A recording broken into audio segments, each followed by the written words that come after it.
1 लाख वर्षों का भारत जनजातियों से लोकतंत्र तक, पिरामिड बनने से पहले, रोम के जन्म से पहले और इतिहास के लिखे जाने से भी पहले, एक भूमि पहले ही सभ्यता की सांस ले रही थी।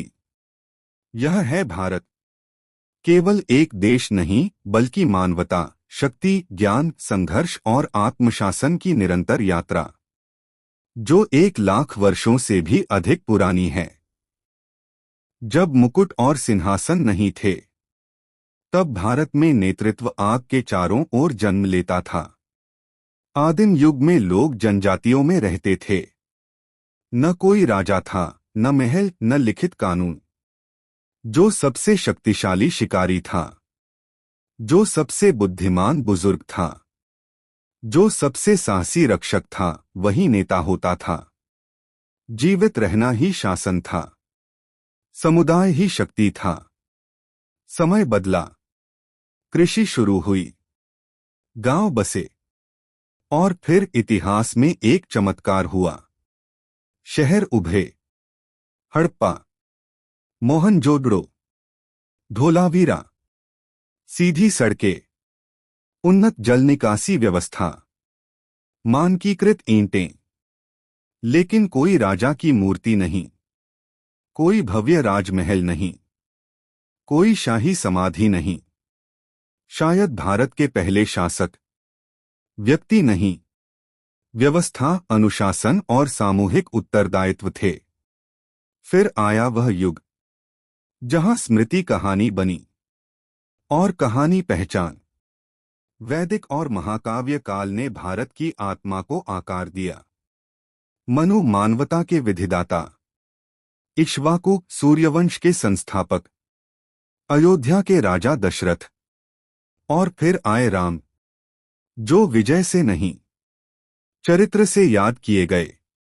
मिथिला में राजा जनक, दार्शनिक शासक, हस्तिनापुर में शांतनु और पांडु, युधिष्ठिर, जिनके लिए सत्य ही सत्ता की नींव था।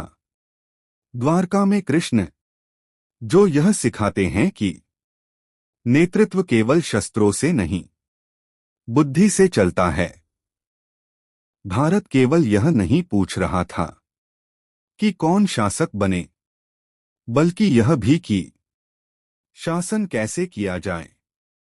ईसा पूर्व 6ठी शताब्दी तक 16 महाजनपद उभरे। मगध शक्तिशाली बना। राजा बिंबिसार ने कूटनीति से विस्तार किया। अजातशत्रु ने युद्ध कौशल को निखारा।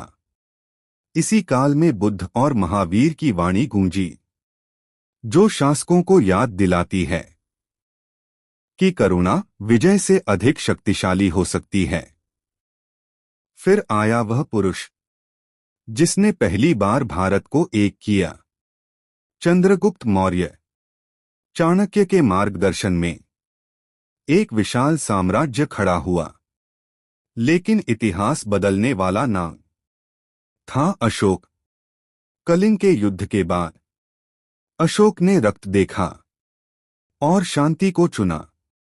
उन्होंने हिंसा को त्यागा, धर्म से शासन किया और एशिया भर में नैतिकता का संदेश भेजा। पहली बार सत्ता जनता की सेवा बनी। शताब्दियों बाद भारत ने स्वर्ण युग देखा।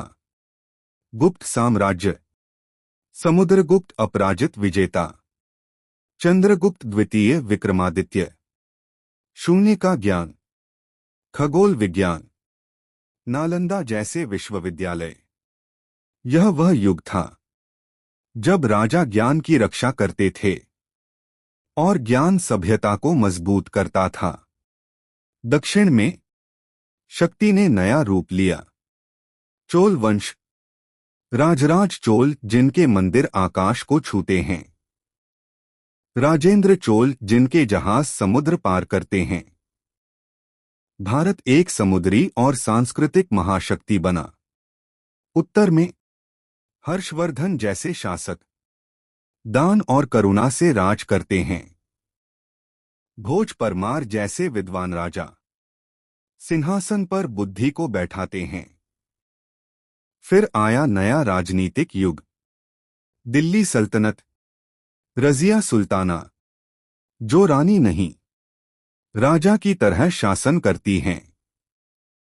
अलाउद्दीन खिलजी, जो व्यवस्था और सुधार लाते हैं। भारत बदलता है लेकिन टूटता नहीं। फिर आया मुगल काल। बाबर से अकबर, अकबर सहिष्णुता का प्रतीक। शाहजहां संगमरमर में सौंदर्य। औरंगजेब विस्तार लेकिन विभाजन। साम्राज्य विशाल होते हैं पर नश्वर। जब केंद्र कमजोर पड़ा तब क्षेत्रीय वीर उठे। छत्रपति शिवाजी महाराज जनराजा, महाराणा प्रताप सम्मान के लिए अडिग। रणजीत सिंह सिख साम्राज्य के निर्माता। टीपू सुल्तान औपनिवेशिक शक्ति के विरुद्ध प्रतिरोध। भारत झुकने से इनकार करता है। फिर विदेशी शासन आया। राजाओं की जगह ताज ने ली। संसाधन लूटे गए, स्वर दबाए गए, लेकिन नेतृत्व समाप्त नहीं हुआ। उसने रूप बदला। महलों से आंदोलनों तक, सिंहासन से सड़कों तक, और अंततः 1947 में भारत ने नया शासक चुना। न राजा, न सम्राट, संविधान। सत्ता जनता के हाथों में आई।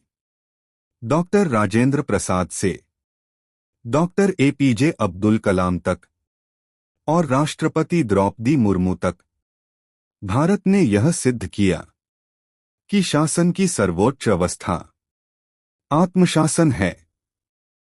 जनजातीय आग से लोकतांत्रिक आवाजों तक शासक बदले, पर भारत की आत्मा नहीं। यह केवल इतिहास नहीं है, यह सभ्यता की निरंतर यात्रा है।